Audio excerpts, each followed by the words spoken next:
Why do they have 5 legs in Burma? Maybe it's so it can milk itself. Should we spend all day looking at a horse's willy, or should we go?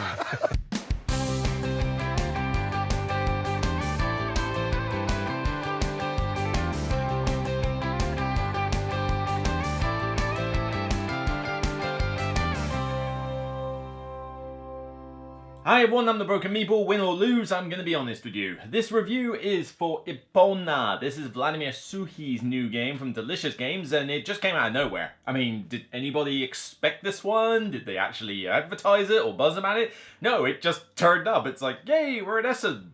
Horse game. Vladimir, go buy it. I mean, what? You know, a little bit of like fanfare wouldn't have gone amiss. But Vladimir Suchy games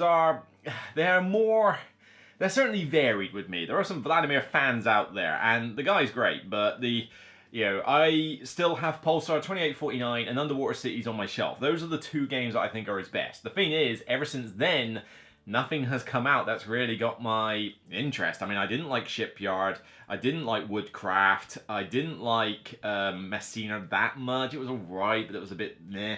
I mean, Praga Kaboot Redneck is probably the best one I've had since then. Didn't like Evacuation, that had problems, so yeah, his games aren't necessarily for me. But, Epona is a small little game, small card game, just small tableau card game about horses. Well, firstly, who doesn't like horses? And secondly, it's something a little bit different. It's like, okay, you're normally here doing these biggish Euros, these dry Euros. Let's see if you can come up with something better when you do something a little bit smaller scale.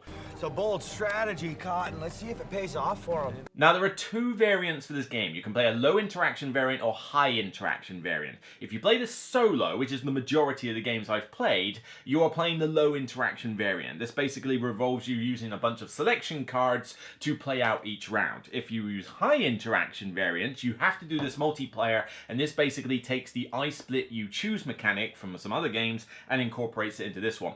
But what you're effectively doing is building a tableau of horses and various other equipment. You have stable cards that you will start with a couple and you can have more during the game, and each one has a card limit on it. It tells you how many cards you can put into the stable and what type of cards it needs in order to get the completion bonus on it, which you are pretty much going to be gunning for all the time. In fact, I've yet to see an occasion where somebody hasn't got a completion bonus on these things. But what are these cards? Well, they come in various guises. You have two different types of horse cards. So you've got these purple ones, which are kind of like the sporting horses, and then you've got the grey ones, which are kind of like the working horses. I think that's the right way around. And basically, they just have lots of cool pictures of various types of horses. There'll be stallions, there'll be mares, there'll be, whatever else. I mean, it's weird. Some of them are mares, some of them are stallions, and the rest are just, neutral? I don't know. But the idea is that these will have different icons on them. So they have bonuses that they'll give you for actually playing the card. They may have a cost. There'll be a symbol, like a type of horse, a type of equipment, whatever. And it will have maybe a victory point scoring bonus if you can get certain things next to it or in the same row or in your tableau. Basically, the whole game revolves around symbol matching. You will build out rows of these horses and equipment via your stables, and all of these horses are going to score in various different ways. So one will say, I want this particular horse box equipment on this particular row. Okay, cool. I'm going to make sure on this row I've got plenty of that. All right, well, in this row and column, if you can get a bunch of dressage horses, then I'll give you some VPs for that. And it's basically about building your grid of rows as you go through the game, trying to get the most points from all these different things that can trigger. In terms of each round, basically what you have is a bunch of selection cards. So if you're playing this multiplayer, basically a bunch of these will be laid out and you take it in turns to choose one. This basically dictates how many cards you can draw as, for that particular round. It will take so many off the deck, might give you a bonus, might cost you to take the card, but it might even let you draw some bonus cards if you want, cards of your choice. But once you have taken a bunch of these cards, you will then only be able to keep so many of them as per the selection card. So you got to decide, well, hang on, I really need one of these. That's kind of useless, won't bother with that. I'll take this one and get rid of that, get rid of that. All right, fine. There's the two ones that I'm keeping. And then after that, you play these into your tableau in any way you see fit, really, as long as they go into a particular row or, hopefully going to score you well as a result. And you've got two different types of horses. You've got two different types of equipments. You've got like the the race tracks, the fencing, the paddocks. Now you've also got the horse boxes. You've got the riders, where if you put a token on a horse, it gives some extra points maybe. You've got like other little bits and bobs like people, employees. So, I mean, the theme is kind of whatever, but the idea is that these different cards have different symbols, different scoring criteria, and for the stables, you might need to get one of each type, you might need just a bunch of purple horses, that kind of thing. And in each round, with the cards that you have decided to keep, you'll play them out and hopefully get some decent efficiency going. On the side, you can also do breeding. So if you can get stallions and mares together either in your stables or one in yours and one in another player's, then you can basically say, I want to breed these two horses. You get a victory point token for doing it. And of course, each female horse mare can only breed once. If you do it in your own stable, that's fine, but you might get a little bonus if you and another player can agree to do it via each other. I mean, that's like the minor bit of interaction with the game outside of iSplit you choose. Now with the high interaction variant, essentially it's a similar fare, but instead of using the selection cards, you basically are put into pairs as set by a little deck of cards, and then what happens is that each player will draw a certain amount of cards, and then based on the iSplit you choose, you kind of sort of go, right, okay, I'm going to put this in this pile, this put in this pile, and then you pass them to another, you pass those groups to another, whoever you're paired up with, and then they decide, right, I'm going to take this group, you're going to take that group. Other than that, the game plays out exactly the same, it's just how the cards are drawn and selected is slightly different. In solo mode, you play exactly like the low interaction variant, so you basically play the 6 rounds as the game goes on as normal, and you try to score as many victory points as you can. It's basically beat your own score, but in terms of like selecting cards, you just use these ones, and in terms of breeding, you have a couple of neutral horses that you can breed with, but other than that, you're just doing your own, and you're doing your own thing. So the game plays over 6 rounds, and at the end of the 6 rounds, you total up your victory points from the various horse scoring criteria, the stable completion bonuses, and even potentially some scoring off your owner, which is kind of like a mini asymmetric bonus thing that you can grab as well. And once you've seen how many points you got, whoever has the most wins. Of course!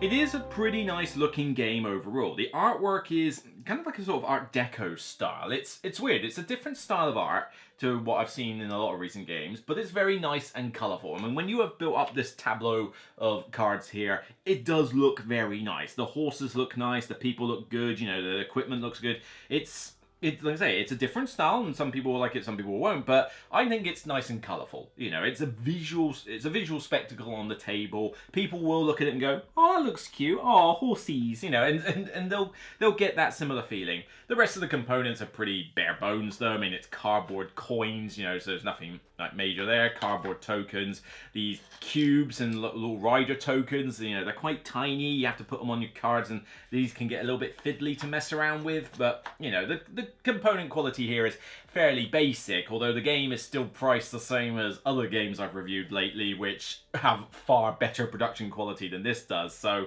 yeah, I'm not entirely certain this game justified the price tag I paid at Essen, for the production that it's got, but it looks nice and it's pleasant. I think she's pretty.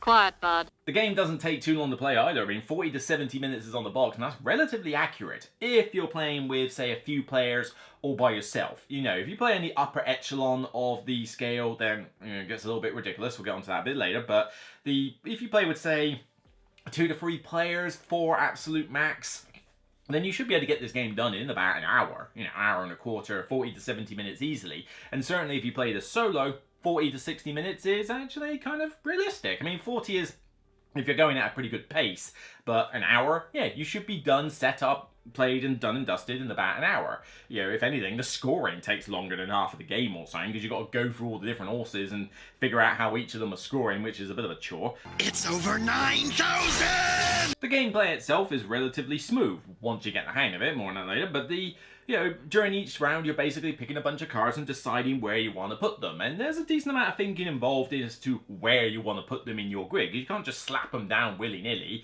Even when you take new stables, you can put them like above and below ones that you've already done, and that may be important because a lot of the scoring criteria is based on placement, spatial awareness. So you need to know, right, this guy, if I put him here, he wants purple horses all surrounding him. Right, well, I better make certain he's in the center then, and then make certain I get purple horses around.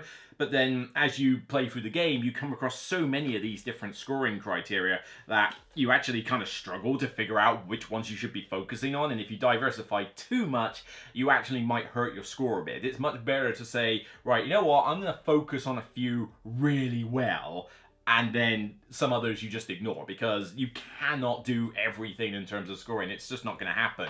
So, you know, it's not to say your score will be terrible if you diversify, but it's a lot harder to do well, I think, if you do. I find picking a focus and sticking with it and just not trying to get lured in by other scoring criteria, you know, works in that front. You've got a little bit of asymmetry with the owners. I mean, you can play the basic side or you can play the asymmetric side. Main difference is that the bonuses that you can grab from completing certain stables and that will be slightly different on some of these asymmetric owners. So it gives a little bit of variety there.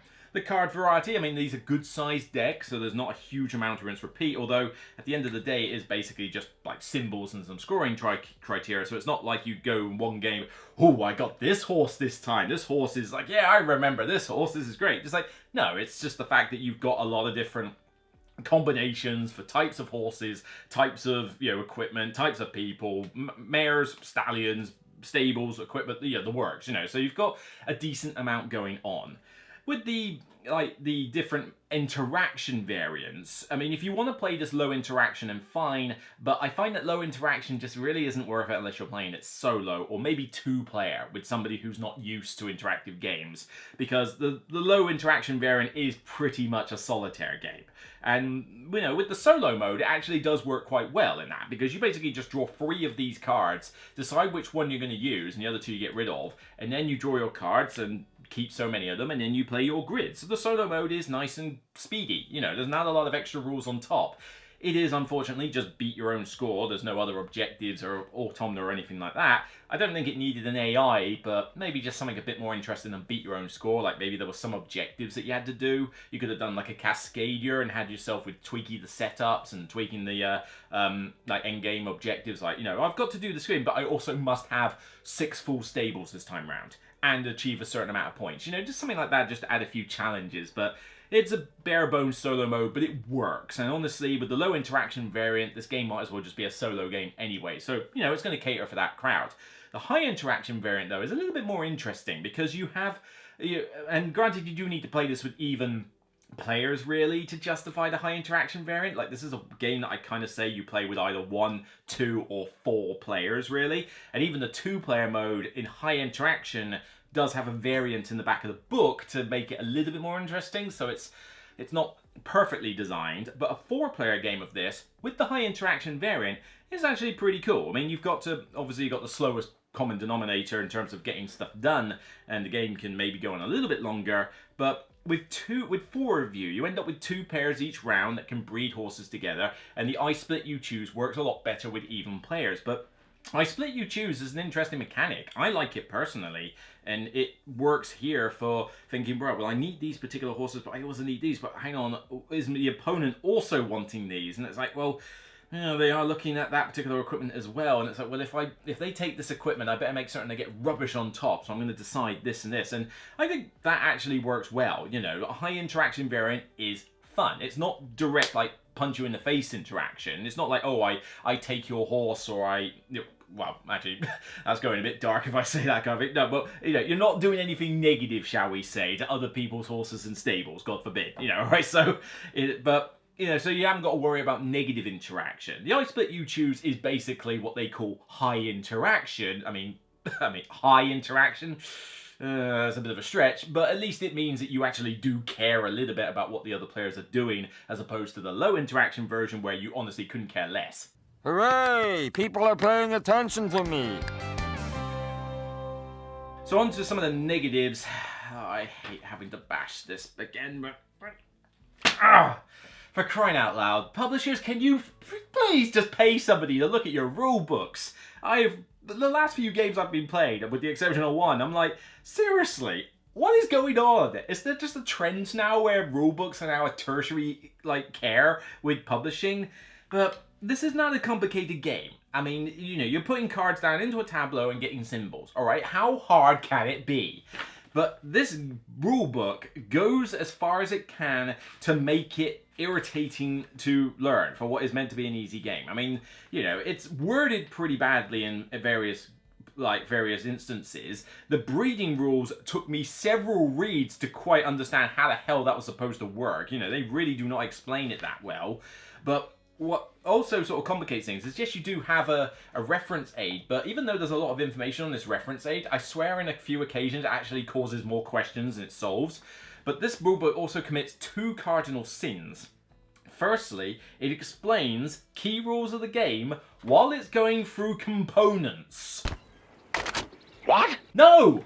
Get the components and the setup out of the way first, then teach me the rules. I don't need to know key rules while you're explaining what is contained within the box. That doesn't make sense. But then also, there is a place reserved behind a twitchy stallion for whoever thinks this was a good idea. But the low interaction variant and the high interaction variant, two separate rule sets, right? They are written, as you can see, blue and green, alongside each other in the book. Who thought that was a good idea? Having two separate rule sets side by side on the same page is weird and confusing, and it just makes it a lot harder to read. I mean, it's not like you can't play the game from the rulebook, alright? The game is not complicated and you will get it, but the breeding rules and just the layout and some of the weird choices that they've made with this just make it, as I say, it doesn't make it unplayable. I'm not going that far, but it's when you have a relatively straightforward light game that should be a breeze to learn, and they go out of their way to make sure it isn't a breeze to learn. It's like, that's a fail in that component. But yeah, it could be worse. But still, for crying out loud, it's not like it would have taken much to have made this easy to learn. Oh well, but I digress.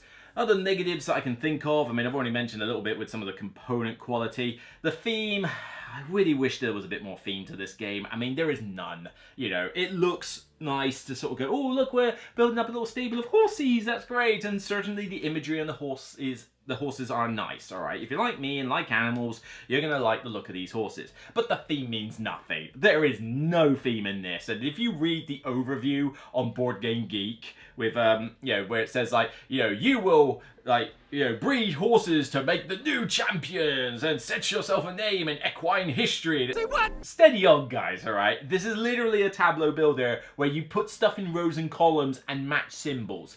That is it. This could be any theme whatsoever. It's literally just symbol matching in rows and columns. That's all this game is, alright? The theme is completely non-existent. And, I mean, that is a shame. You know, I mean, yes, animals can breed. Well done. You get 10 points for innovation and theme immersion for that, do you? No, it really is not like a thematic game in any way, and it's a shame because, you know, I would like to have a thematic game about raising horses in stables and, you know, breeding them for races and stuff like that. It would have been cooler. You know, I'd love to see a horse like breeding game where you actually try to win victory points or money, shall we say, from raising horses, breeding horses, and competing in races. I think that would be pretty sweet. I mean, we get horse racing games, and we get card games where horses appear on pictures apparently now, but I'd love to see something that creates some cool thematic Euro. Maybe Lacerda should start thinking about that and less about grand libraries and, you know, and prohibition laws. I don't know, but, you know, it's just, I just would have liked it to have been a bit more thematic. You are basically just drawing cards from decks and hoping that the symbols work for you as well, so there is a bit of a luck element in this. It's a light game, so you have to accept that, but yeah, if you're trying to get specific stuff in rows and columns and you draw cards and they just don't appear, well, then sucks to be you. You kind of have to just make do with what you're after. And this is the one reason the diversification tactic can kind of work, because it allows you to adapt a little bit more to bad draw luck. But, you know, if you're focusing particularly hard on like 2 or 3 different things that score really highly, and then you just never seem to find what it is you need, that can suck a little bit. And even like the breeding side of things, particularly in the solo mode, you know, if you can breed with certain types of horses, like matching types, you get more points than if you don't.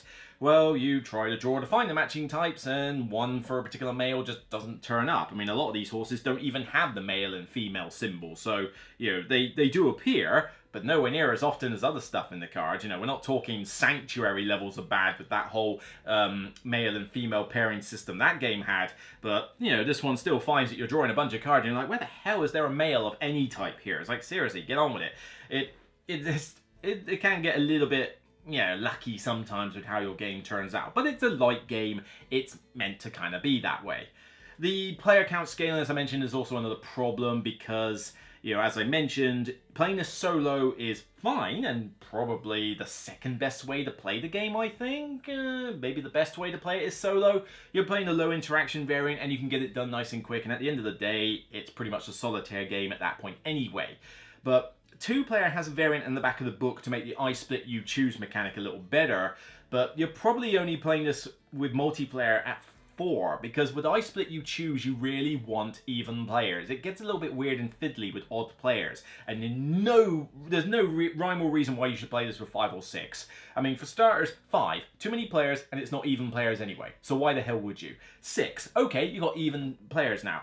This is taking up a fair amount of my table just for the display of cards and my tableau. You want to try and do 6 people worth? This game will take up the entire long table for 6 players. It's kind of ridiculous on how much space it's going to need, and I didn't even have 6 stables with this setup. So I got this much of my table being used up here, and I didn't even have 6 stables. I need a little bit more to get 6 stables in there, which is the maximum you can have.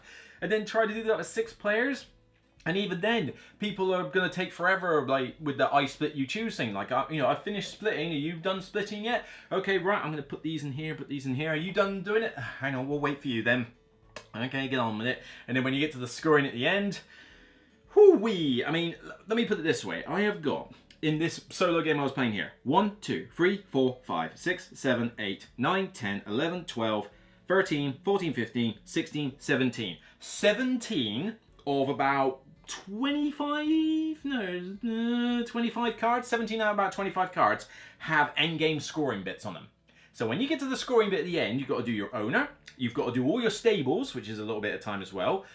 You've got to count up your sort of breeding tokens, but then you've got to go through every single one of those cards and score it up. Have fun doing that with multiplayer, particularly 6 players. I double dare you. So, the scaling is weird. I recommend this as a solo game for low interaction, maybe 2-player for low interaction, but for high interaction, I recommend this more as a 4-player game only, 2 if you use the variant. I just don't think odd numbers work, so it's a little bit confused as to what it wants to be. So Epona is not particularly the best hit that I could have imagined. I mean, there wasn't a lot of buzz or fanfare for this game, and I can kind of see why. It's got some good merits. I like how it looks. It's a simple game once you get past the rulebook barrier to entry. It can be a fairly quick little tableau game, and it's got a nice aesthetic to it, even though the theme means jack. But it's really just there as a little solo puzzle. Like, if you just want a pleasant solo game, then this one could be something you might want to look into. But I reckon that when this gets wider distribution, it's going to get forgotten pretty quickly. 5 or 6 players is not recommended with this game. Even 3-player isn't really recommended, because you want to play this with a high interaction variant and it doesn't work as well at 3. So you're looking at 1, 2, or 4, and even then you've got to choose which variation you want. I mean, the fact that they've got 2 variants on how you can play the game, and then several variants at the back of the book for mixing around with experienced players or asymmetric stuff or whatever, it kind of gives me that impression that they didn't really know how exactly they wanted to design this game, and they just thought, well, you know what, we can't decide on it, so how about you lot decide? And that just feels kind of lazy to me. So it's a fine game overall, but I think it's just going to get...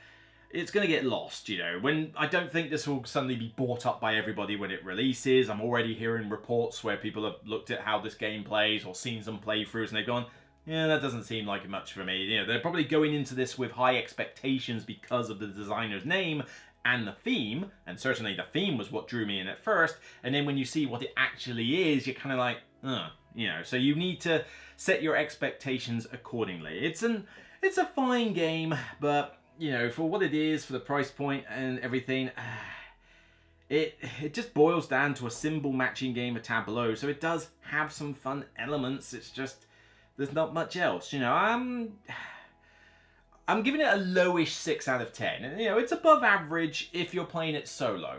For me, it's pretty much a solo game. Yes, you can play it 4 players, high interaction, but for me, I'm going to play it solo. And for that, I could give it a 6 out of 10 above average. But I would probably say that because it claims it can go to 6 players, which is absolute nonsense, and, has like the terrible rulebook and and the theme's kind of lost, I would probably say it's a 5 out of 10 for multiplayer side. So 6 out of 10 for solo, 5 out of 10 for multiplayer, and it's a game that's fine. It'll give it'll entertain me for a few plays, and it has done, but it's not something that I feel like I'm going to come back to that regularly, and I feel like this game will get forgotten pretty quickly. So it's a shame. I'd love to see a really nice thematic horse racing game from somebody, but this one isn't it. Oh, that's not going well.